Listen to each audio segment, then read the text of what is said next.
Hello and welcome to another free code session. My name is Jason Bach. I want to go through some of the work I've been doing off camera with this event extension method thing that I'm doing to make it hopefully a little bit faster. And in the last episode, it was not looking good. I had some errors and I was getting frustrated again. And I realized I wasn't actually that far off. I had just basically forgotten to put in the first type, I think, as the adornment or something like that. And once I went through that, I actually realized I was much closer than I originally thought. So I did some more work. I realized some of the things that were still wrong. Like I somehow put the class that made the event extensions back in the main type, and you can't nest types that have extension methods. They have to be outside for some reason. I'm sure there's some reason from the compiler team that will tell me this is why, but oh well. That was a simple thing to fix. I just had to put it back inside the main class. So once I fixed all those things, I started looking through and seeing, well, what were the times that were showing up now? And I started also, I don't remember if I did this in the last episode, but I was now showing the slowest generation and emit times and also the fastest ones. And for some reason, configuration was always taking some time to generate those. You're going to see in a moment. I think that was an anomaly. And this is why you have to use a framework like Benchmark MockNet to actually do performance testing. This was just to try to see if I could glean anything that was obvious, which is what I saw with the extension methods for the events. But this one actually is a little bit of an anomaly, as you'll see in a moment. So I still see that some of these are taking 0.2, again, anomaly, you'll see in a moment. But now they're down to 0.2 seconds that's the total emit time. Like you actually take your code and compile it into an assembly. And that's why I split these up, because I want to see if there's anything I can see from that. The generation time, even for the slowest ones, were like 60 milliseconds, if not, the slowest ones even being not that bad. And you have to think about this. Let's say when I say raw create, it takes 10, 30, the fastest ones you'll see here are taking 9 milliseconds.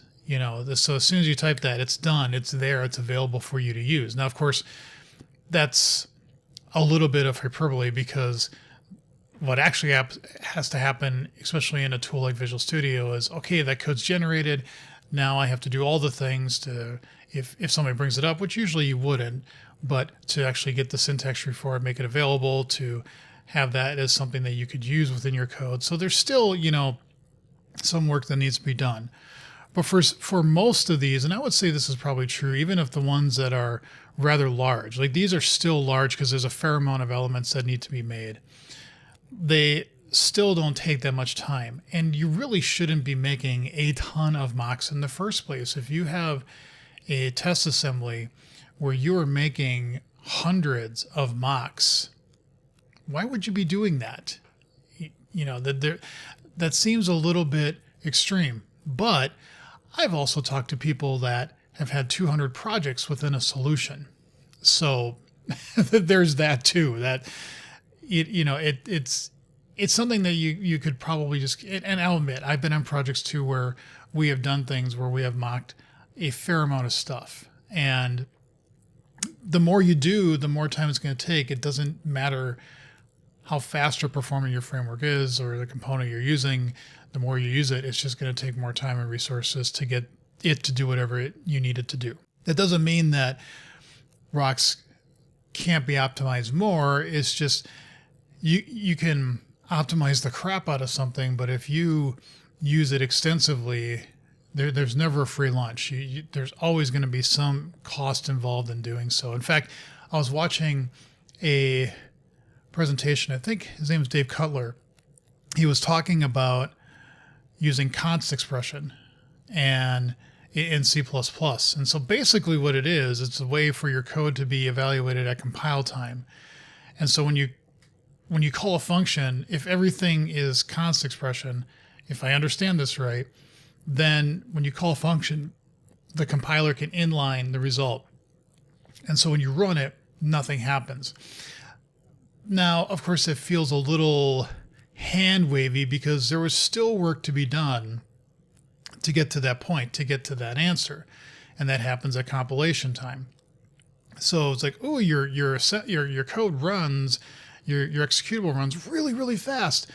But the time was taken up in the compiler doing that. Now, of course, if the intent is, if I can do things that are const expression, and yes, I'm paying that penalty at compile time, but then I get tens, hundreds, thousands, millions of users of my code that don't have to calculate these values. It's all there. And so that's where hopefully the win is. Okay. So the point is you still have to pay for something. The payment is hopefully going to pay off because you don't have to do all these calculations for X number of people when they run your code.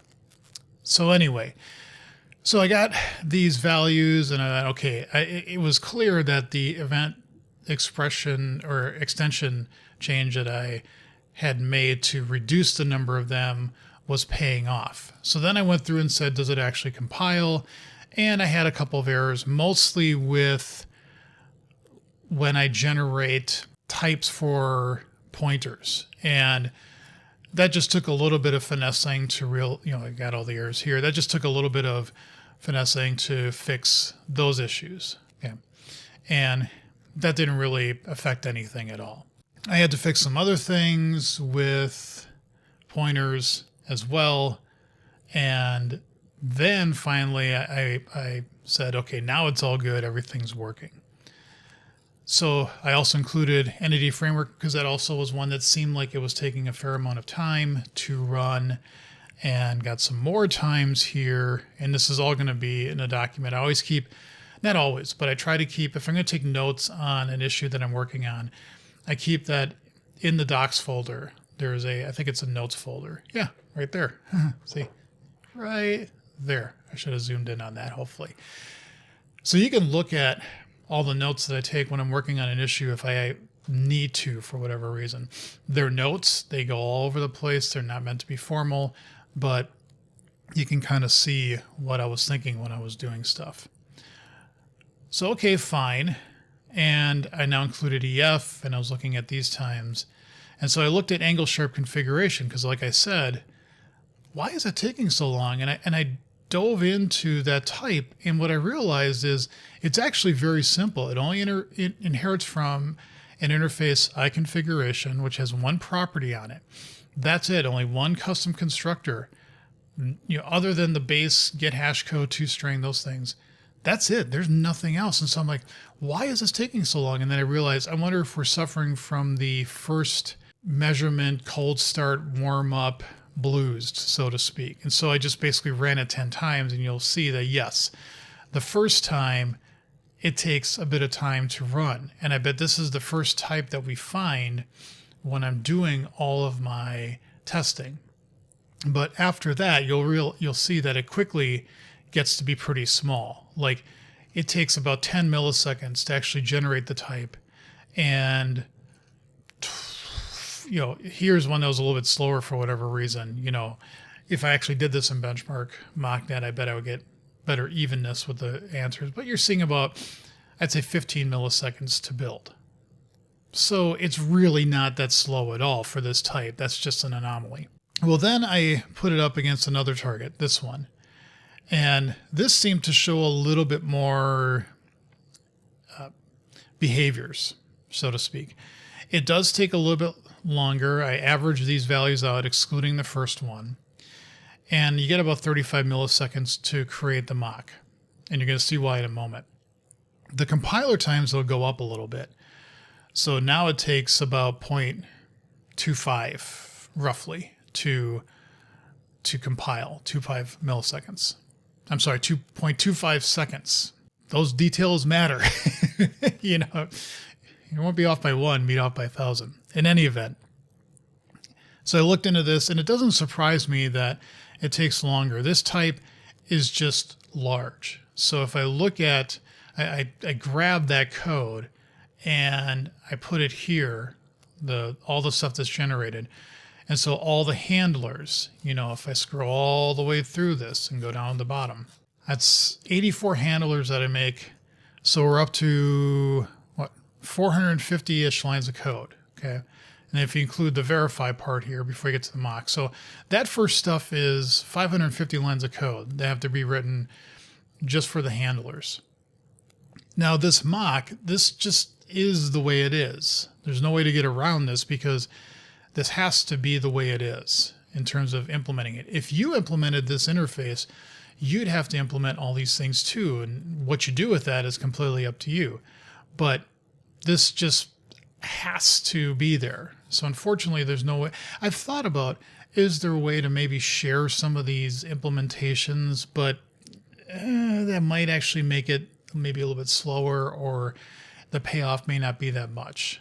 I already know that these are almost getting to be as fast as they possibly can. So I'm kind of at the point of, I don't say no return, but no greater benefit. If there's any more performance tweaking that I would do, I would highly doubt it would be in these implementations. I could be wrong, but that's kind of what I'm thinking. So we go through the entire mock type. This is like the matrix. So I can just tell what it is. You just keep scrolling through and down to, I think, here. So that is at 2445. So we're talking about roughly 2,000 lines of code just for that type. But again, if you implemented that type yourself, you probably have that many lines of code too, because there's just so much there that you have to implement. Now, of course, if you did the getters here in the properties, they probably would be simplistic. You might just auto implement them, and not do as much as what I'm doing here. Maybe not. But again, that it has to be of that size. Then you get into all these expectations. So you go through all that, and we scroll through all that. And we eventually get down to basically here. And I think that's about 1,000 lines of code if I did the math right on that. And now we get to all the adornments that we're making. And so that's 3,500. And I think if we get down to the bottom, that's about another 500 lines of code just for these things. Now the adornment types that I just created, these new ones, they're really small. I mean, there's a lot of code here, but that's because of all the generics and stuff. At the end of the day, they really don't do much at all. They just implement these adornment types. We create the constructor, and that's it.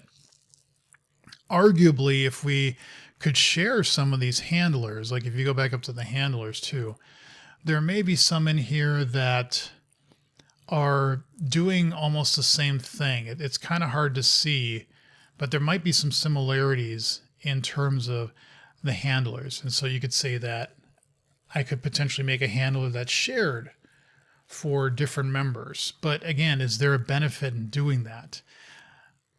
For most types, probably not, is what I'm guessing. This is where you get into a heuristic of what if I do all this work to try to figure out how much I can share, and there's really not that much. And you have to do it with each type, because when you do this with source generators, there's really no way to do any sharing between what you're generating and what the generator's telling you. Hey, I found some new things to look at. What do you want to do with them? So you got to be really cautious about trying to do anything in terms of sharing code. The best I could do is within a type, and then I'm sitting there going, do you really get that much? So unfortunately, the emit times are going to be what they are. They're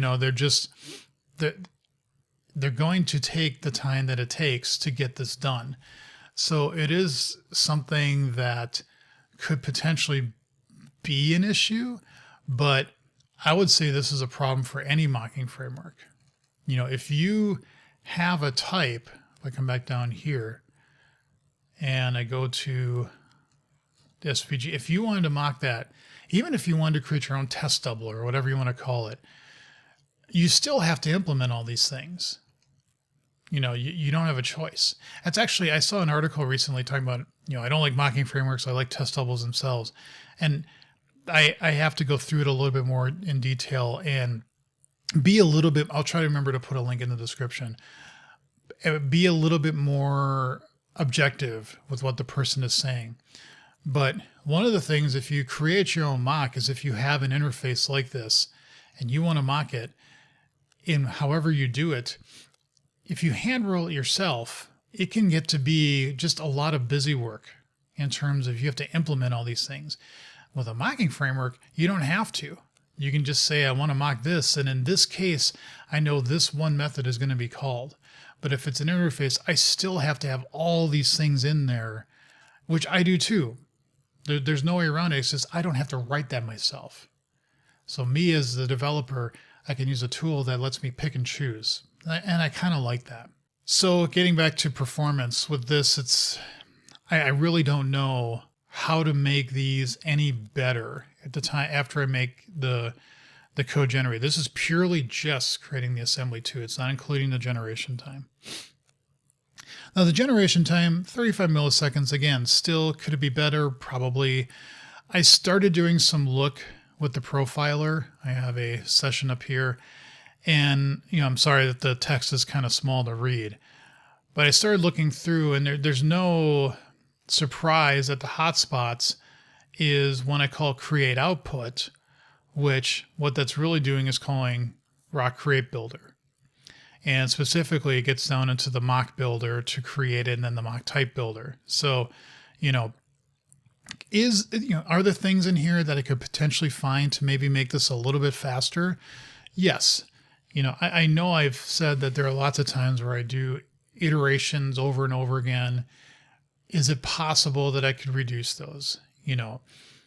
I think this is going to be much harder to do, and I don't know if this is worth doing in an episode itself. More like do this work off camera and try to figure out, is there anything that I can do to reduce the number of allocations, to find spots where I could potentially make things faster, and I think though that the gains are going to be small at best. Taking a type like this, maybe I get it down to, instead of, what I said on average is 35 milliseconds, maybe I get that down to 10 milliseconds or 5 milliseconds. That would be cool because, again, all those gains help. But I don't think you're ever going to be making a mock that's going to be in the microsecond range.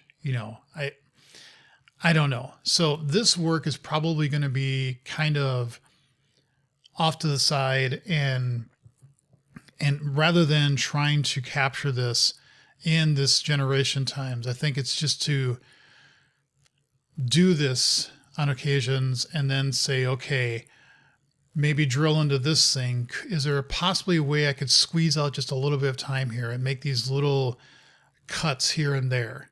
And maybe look at places where I'm doing list allocations or things like that and saying, well, I know I'm going to put in this amount of stuff. There was one, I don't know if I still have it up. I should have probably made a note of it. I think it was up here. It was a place, yeah, right here. So I make a list of all the argument parts, and then I say, oh, well, if there's more here, then I should add the range, which I'm going to select everything from it.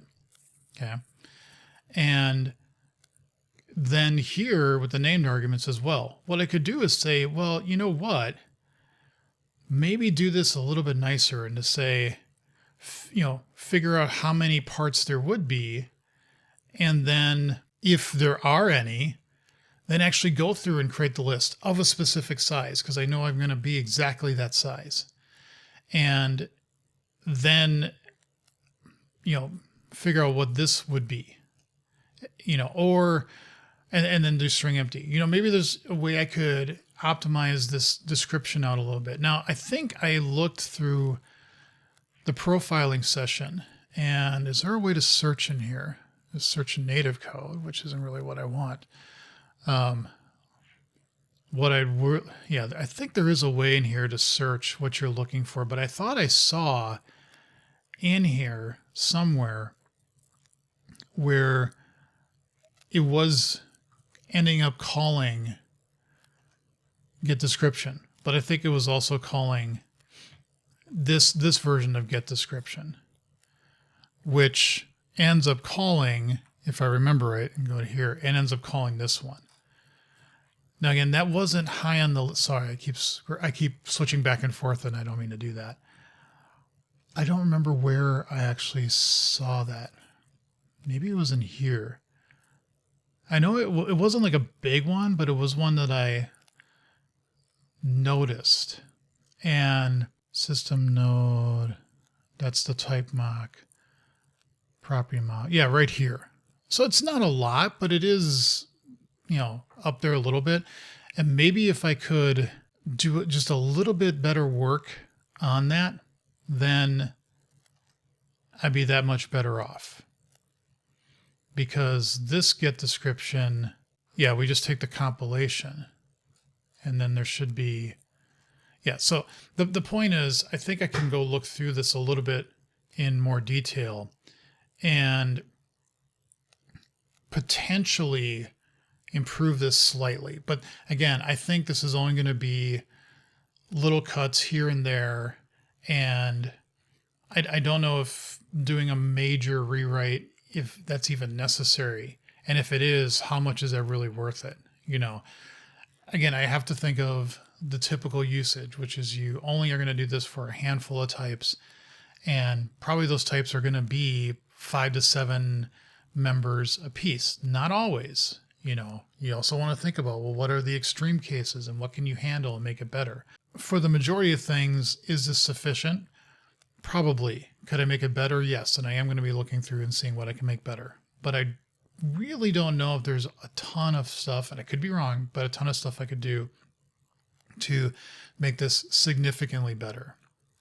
We'll see. If there's anything that comes up in the future, I'll mention that in an episode and said, hey, I was bored one night and I looked through and I went, wait, if I did this, that trims off a little bit of time. But I want to make sure that when I do these, I think it trims off time, that I do the proper benchmarking to say, does this actually cut off any time? Okay. So with all that said, I think I'm going to leave this closed because the change I made for the events, I think actually is helped again. That was almost like a regression in a way. And I've now fixed that so that it's not like it was when I first released stuff for that. So I'll probably consider this issue closed, but this is always going to be something I do in the back of my mind. I'll be doing other things in the near future. At this point, though, I have a VS Live coming up that I really need to make sure I'm prepared for. So I have to get that done, all my stuff done and ready to go. So it's all working. And hopefully once that session is over, I can come back and start doing other things, because like I've said many times before, there's always a lot to do. Thank you all for watching. Leave comments and questions below. See you in the next episode.